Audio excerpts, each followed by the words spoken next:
कौन कौन से ऐसे कानून हैं जो भाषण और अभिव्यक्ति की स्वतंत्रता को, भाषण व अभिव्यक्ति की जो स्वतंत्रता है, इस स्वतंत्रता के लिए क्या है, घातक होते हैं। क्यों घातक होते हैं? क्योंकि ये असहमति को दबाने के लिए प्रयोग किए जाते हैं।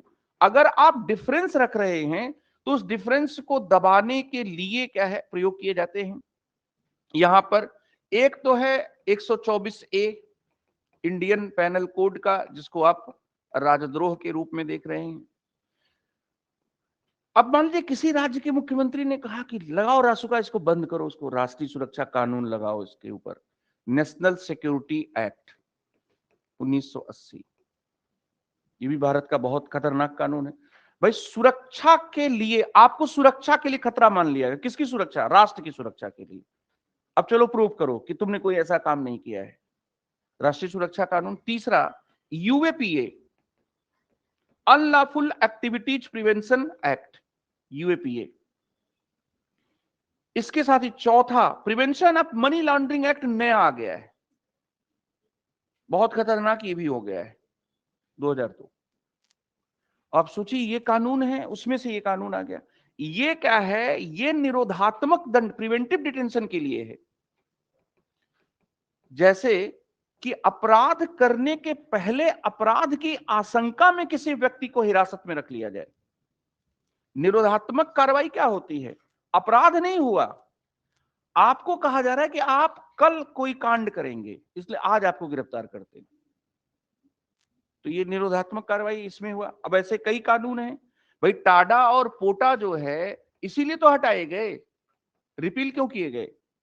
ये रिपील इसीलिए किए गए, टेररिस्ट एक्टिविटीज के डिटेंशन के लिए ये किया गया। तो कल आप कोई आतंकवादी काम करने जा रहे हैं, पुलिस अधिकारी को ये शक्ति है कि वो इस कानून के तहत क्या है, आपको गिरफ्तार कर लेगी। संजय दत्त इसी के तहत तो गिरफ्तार हुए थे। भाई AK-47 रखा था संजय दत्त ने ना, ऐसा तो था नहीं कि उन्होंने कहा था कि मैं मार दूंगा, जला दूंगा, रहने नहीं दूंगा, ये सब तो उन्होंने नहीं कहा था। लेकिन टाडा लगा दिया, टाडा लगाया। भाई ये भी बात है, अगर कानून की थोड़ा कॉमन सेंस का भी प्रयोग करें तो क्या संजय दत्त आतंकवादी कार्रवाई करने जा रहे थे? टाडा हटाया भी नहीं गया, टाडा के तहत संजय दत्त को सजा हुई। तो थोड़ा एक्सेस हो गया ना, ज्यादा हो गया ना। और ये तब है कि जब उसके उनके पिता MP हैं।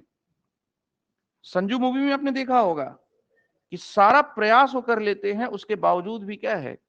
इसलिए एक बार FIR अगर दर्ज हो गई ना, तो भारत का राष्ट्रपति भी केवल पेज फाड़ सकता है, उसको बदल नहीं सकता। इन्वेस्टिगेशन ऑफिसर के पास जो अधिकार हैं, कानून के शासन की यही सबसे मूल बात है कि अगर लिख दिया गया, एक इन्वेस्टिगेशन ऑफिसर ने FIR में ये धाराएं लगा दी, तो अब या तो ये धाराओं के तहत दंड होगा, और दंड होने के बाद न्यायालय माफी भले कर दे, उसके पहले राष्ट्रपति भी कुछ नहीं कर सकता। ये इसी को कहते हैं कानून का राज, और इसमें अगर कुछ कठोर होगा तो ये तो